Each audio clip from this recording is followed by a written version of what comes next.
আসসালামু আলাইকুম guys, welcome back to another video. So guys, আজকে ভিডিওটা হচ্ছে আপনার কবুতর যদি ডিম পায় তাহলে আপনি কি করবেন। সো গাইস, বেশি কথা না বলে চলেন গাইস ভিডিওটা শুরু করি। আমি এখন কবুতরের পায়ের রিং পরাবো, তোমরা দেখতে থাকো।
সো গাইস, এখন আমরা ভিডিওটা শুরু করি, চলেন।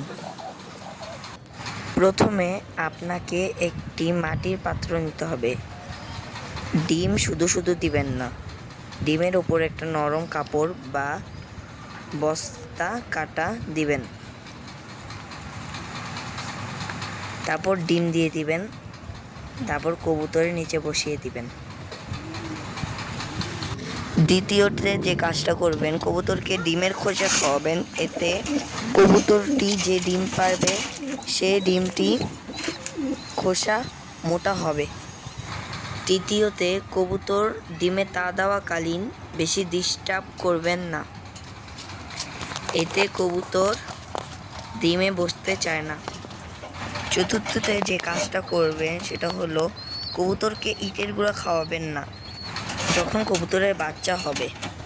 পঞ্চমে যে কাজটা করতে হবে, কবুতরকে কৃমিকোচ করাবেন না যখন বাচ্চা থাকবে, কেননা ওরা যে খাবারটা খাওয়ার লিকুইড ওদের পেটের ভিতর থেকে যদি আপনি কৃমিকোচ করান তাহলে ওটা এক প্রকার বিষ হয়ে বের হয় আর বাচ্চাকে খাওয়ায়, যেটা বাচ্চার জন্য ক্ষতিকর।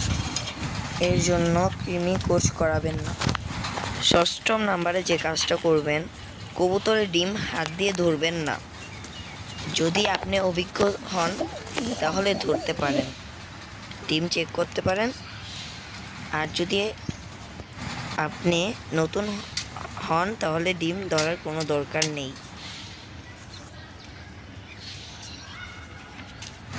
সপ্তম নাম্বারে যে কাজটা করতে হবে, কবুতরের ডিমের ভিতর দেখবেন রক্ত জমেছে কি না।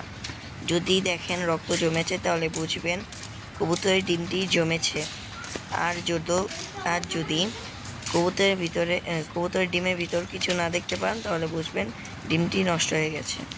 কবুতরের ডিম এমনি জমে 3 দিনে, 4 দিনও লাগতে পারে, আপনার একটু সময় নেবেন। অষ্টম নম্বরে যে কাজটা করবেন, কবুতর ডিম বাচ্চা করার পর কবুতরকে যথেষ্ট পরিমাণে রেস্ট দিবেন, না হলে কবুতর বিভিন্ন রোগে আক্রান্ত হতে পারে।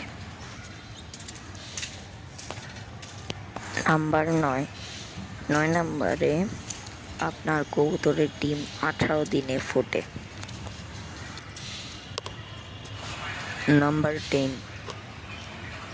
কবুতর ডিম সর্বোচ্চ 18 দিনে ফোটে। আপনারা প্রথম 20 দিন দেখে নেবেন, যদি না ফোটে তাহলে ডিম ফাটিয়ে দিবেন। আজকের ভিডিওটা এতটুকু ছিল। সো আসসালামু আলাইকুম গাইস।